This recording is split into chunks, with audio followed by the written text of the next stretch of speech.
करेंगे special report की। नेपाल में कल तक जो आंदोलन था वो आज अराजकता में बदल चुका है।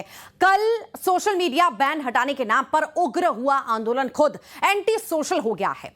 प्रदर्शनकारियों ने राष्ट्रपति और प्रधानमंत्री आवास के साथ साथ लोकतंत्र के प्रतीक संसद को भी फूंक दिया है। सुप्रीम कोर्ट तक को जला दिया गया। यहां तक कि ओली सरकार के मंत्रियों को सड़क पर दौड़ा दौड़ा कर पीटा गया। स्थिति यह है कि प्रधानमंत्री ओली को इस्तीफा देना पड़ गया है। चलिए पहले आपको नेपाल के जनजी क्रांति को लेकर अभी तक के सभी अपडेट बता देते हैं। नेपाल सरकार ने सोशल मीडिया से बैन हटाया है और नेपाल पे हिंसक प्रदर्शन में 20 लोगों की मौत की जानकारी है। बता दें काठमांडू समेत 9 जिलों में कर्फ्यू भी लगाया गया है। नेपाल के पीएम के पी ओली ने जो है इस्तीफा दे दिया। गृह मंत्री और कृषि मंत्री ने भी इस्तीफा दिया है। हिंसा के खिलाफ नेपाली सेना ने मोर्चा अब संभाल लिया है। नेपाल के राष्ट्रपति रामचंद्र पौडेल का इस्तीफा भी आया है। भारी विरोध के बीच राष्ट्रपति ने भी इस्तीफा दिया और इस्तीफे के बाद पीएम ओली ने काठमांडू छोड़ दिया है।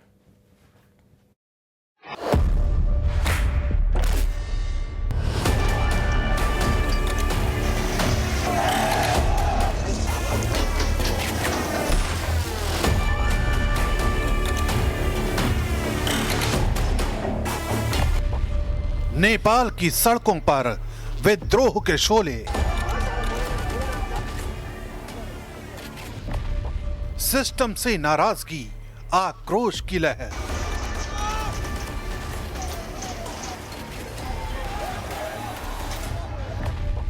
गुस्से की आग में जल रहा नेपाल।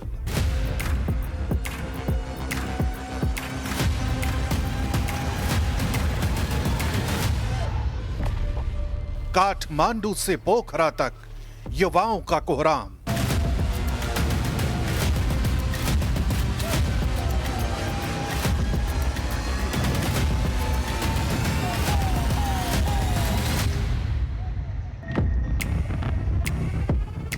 काठमांडू की सड़कों पर धुएं का गुबार है। संसद भवन के बाहर जलते हुए बैरिकेड्स और आंसू गैस के गोलों से जूझते युवा। अस्पतालों में बेड कम पड़ रहे हैं। एम्बुलेंस की आवाज लगातार गूंज रही है। नेपाल की राजधानी एक युद्ध भूमि में तब्दील हो चुकी है।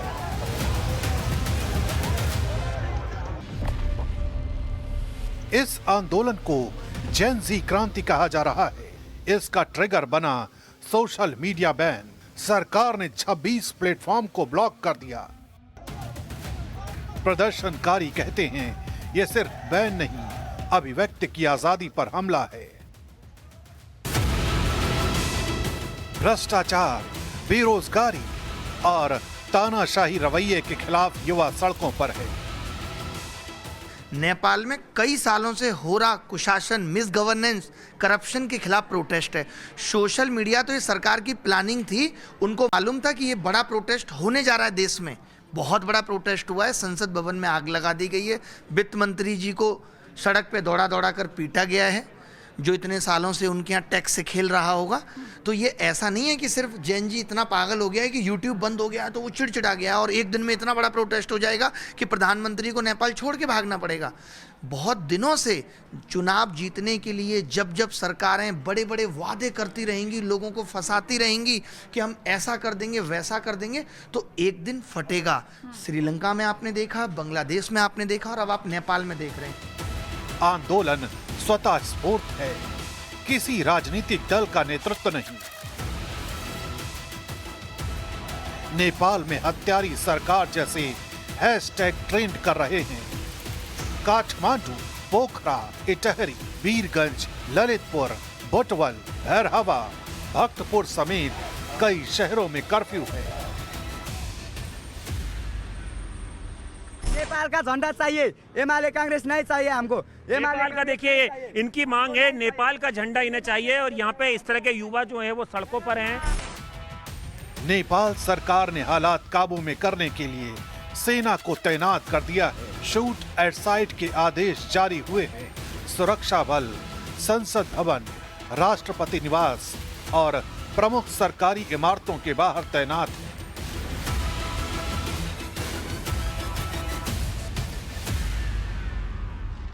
भी होगा, सख्त होगा और इसको देश से भगाकर छोड़ेंगे हम लोग। भारत ने नेपाल की स्थिति पर गहरी नजर रखने की बात कही है। भारतीय विदेश मंत्रालय ने बयान जारी कर सभी पक्षों से संयम बरतने और संवाद की अपील की है। नेपाल में मौजूद भारतीय नागरिकों को सतर्क रहने और स्थानीय निर्देशों का पालन करने की सलाह दी गई है। भारत नेपाल सीमा पर एसएसबी ने निगरानी बढ़ा दी है। नेपाल की सड़कों पर जो आग लगी है वो सिर्फ सोशल मीडिया बैन की नहीं, ये उस गुस्से की लपटें हैं जो सालों से भीतर सुलग रही है। नेपाल के युवाओं ने जिस तरह से सत्ता के खिलाफ आवाज उठाई है वो सिर्फ एक विरोध नहीं, एक चेतावनी है। अगर सरकार ने अब भी संवाद का रास्ता नहीं चुना तो ये आंदोलन सिर्फ नेपाल ही नहीं, एक बड़े इलाके की राजनीति को झकझोर सकता है।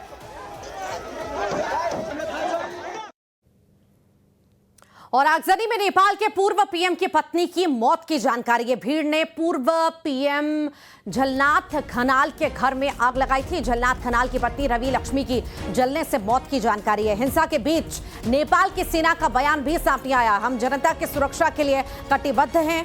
सेना की आंदोलनकारियों से संयम बरतने की भी अपील है। नेपाल की सेना का पूरे देश पर कब्जा है। जल उठाए नेपाल, उसकी तस्वीरें हम आपको लगातार दिखा रहे हैं। इसी बीच ये बड़ी जानकारी है कि नेपाल के पूर्व पीएम की पत्नी की मौत हो चुकी है। भीड़ ने पूर्व पीएम झलनाथ खनाल के घर में आग लगाई थी। झलनाथ खनाल की पत्नी रवि लक्ष्मी की जलने से मौत हो गई।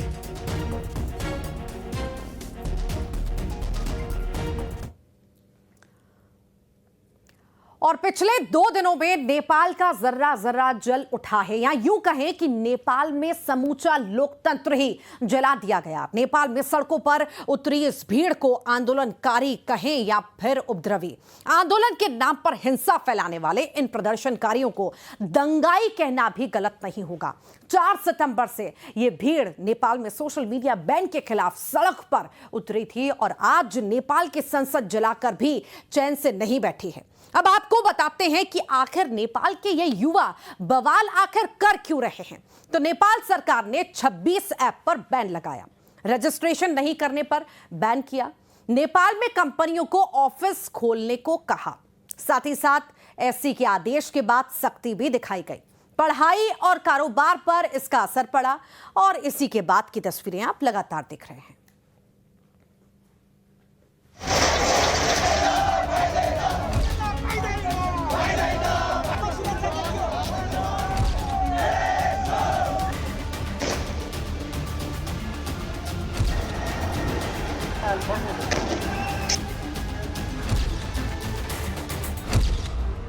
नेपाल में विद्रोह का दूसरा दिन।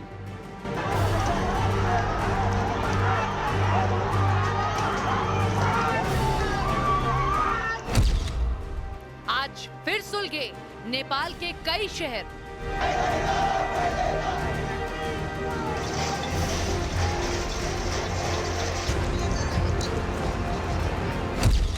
अब उपद्रवियों के निशाने पर नेताओं के घर।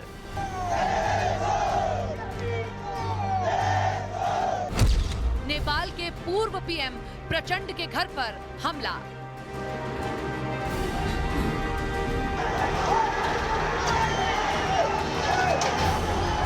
काठमांडू की ये तस्वीरें बताती हैं कि नेपाल में हालात कितने बेकाबू हैं।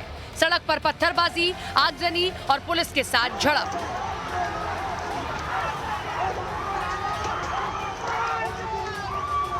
हर जगह अफरा तफरी का माहौल है। नेपाल में हालात किस कदर खराब हैं, इसका अंदाजा इस बात से लगाया जा सकता है कि प्रदर्शनकारियों ने ट्रैफिक पोस्ट को आग के हवाले कर दिया। गाड़ियों को रोककर टायर जला दिए गए, जगह जगह पुतले फूके जा रहे हैं। हम ग्राउंड जीरो पे तस्वीर दिखा रहे हैं किस तरह से आगजनी हमारे दोनों साइड हो रही है। जिस रोड पर हम खड़े हुए हैं लोग काफी आक्रोशित हैं, युवा काफी आक्रोशित हैं, अपनी बात रख रहे हैं, उनके साथियों की मौत हुई है उससे काफी ज्यादा नाराज है। तो ये सीधी तस्वीरें हम काठमांडू से दिखा रहे हैं जहां पर कि हालात अभी भी तनावपूर्ण बने हुए हैं और सरकार के 2 बड़े मंत्रियों ने इस्तीफा दे दिया है। प्रधानमंत्री के इस्तीफे की मांग जो है वो लगातार चौतरफा की जा रही है। सुरक्षा बल भी लगातार भीड़ को तितर-बितर करने के लिए आंसू गैस के गोले छोड़ रहे हैं और कई जगह फायरिंग भी की जा रही है, लेकिन हालात बेकाबू होते जा रहे हैं। आपको तस्वीरें दिखाता हूं, देखिए आज भी जो यहाँ पे युवा हैं, जो स्थानीय लोग हैं वो नाराज हैं सरकार से और कल जिस तरह से उनके जो साथी हैं, जो स्टूडेंट हैं, उनकी जो दर्दनाक मौत हुई है उससे विरोध प्रदर्शन देख सकते हैं। जगह जगह आगजनी की गई है और लोगों का विरोध प्रदर्शन है, लोग सड़कों पे हैं। इस हिंसा के बाद अब कई मंत्रियों का इस्तीफा हो चुका है, सोशल मीडिया से बैन हटा दिया गया है, लेकिन बावजूद इसके नेपाल में सरकार के हाथ से स्थिति निकलती दिख रही है। फैसला लिया गया कि जो सोशल मीडिया ऐप हैं उन्हें उनका बैन हटाया जाएगा। जो गृह मंत्री हैं उन्होंने नैतिक जिम्मेदारी लेते हुए, जो कांग्रेस के एक बड़े नेता हैं उन्होंने इस्तीफा दे दिया और उसके बाद आनंद फानन को कहीं ना कहीं सरकार को बैकफुट पे आना पड़ा क्योंकि छात्रों की मौत हुई है। और जो जो जर्नेशन ये रेवोल्यूशन है इसका कोई एक मुखिया नहीं है, इसमें कोई पार्टी नहीं है। दरअसल ये यहाँ का आम आवाम है, युवा है, वो युवा जो 18 से 30 साल के बीच का है, उसको लगता है कि कहीं ना कहीं उसके जो मौलिक अधिकार हैं, उनके जो उसके राइट्स हैं, कहीं ना कहीं सरकार ने उसको दबाने की कोशिश की है। और जो भ्रष्टाचार, बेरोजगारी, ऐसे जो मुद्दे हैं उनसे सरकार ध्यान हटाना चाहती है, इसलिए सोशल मीडिया को बैन किया गया। लेकिन सरकार को बैकफुट पे आना पड़ा और प्रधानमंत्री को एक लंबा चौड़ा जो है एक प्रेस नोट जारी करना पड़ा जिसमें एक गठन की बात की है कि करीबन 15 दिनों में एक कमेटी जो है पूरी रिपोर्ट देगी कि किस तरह से मौतें हुई हैं, किस तरह से गोली चली, किस तरह से निर्दोष लोग मारे गए हैं, उसके लिए जिम्मेदार कौन है। सरकार ने इस बात का जरूर हवाला दिया। नेपाल में विद्रोह को दबाने के लिए जो तरीका वहां की सरकार ने अपनाया उससे नेपाल में ज्यादा गुस्सा है। हर बदलते घंटे के साथ नेपाल की सेना की तरफ से चलाई जा रही गोलियों से लोगों की मौत का आंकड़ा बढ़ता जा रहा है, जिसकी वजह से नेपाल में जेनजी का गुस्सा शांत होता दिखाई नहीं दे रहा है। ये बहुत दुखद है, बहुत दुखद स्थिति है।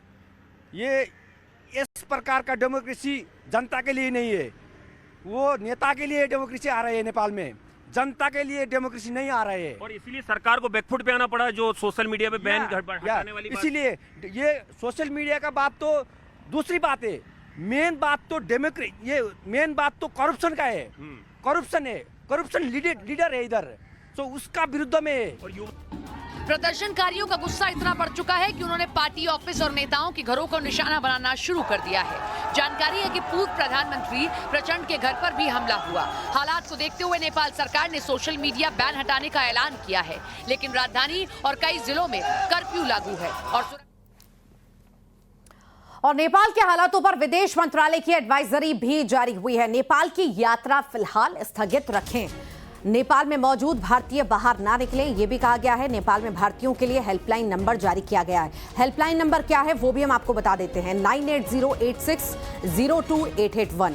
दूसरा नंबर है 9810326134। इन नंबरों को जारी किया गया है, ये हेल्पलाइन नंबर है। नेपाल के लिए एयर इंडिया की 10 उड़ानें जो हैं रद्द की गई हैं।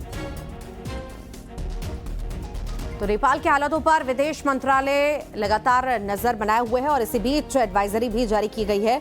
ज्यादा जानकारी लेंगे सहयोगी नीरज सिंह हमारे साथ जुड़ गए हैं। नीरज, नेपाल के हालात बद से बदतर हो रहे हैं और इसी बीच विदेश मंत्रालय ने एडवाइजरी भी जारी की है, जो यात्रा करना चाह रहे हैं फिलहाल वो नहीं कर पाएंगे, स्थगित की गई हैं सारी फ्लाइट्स।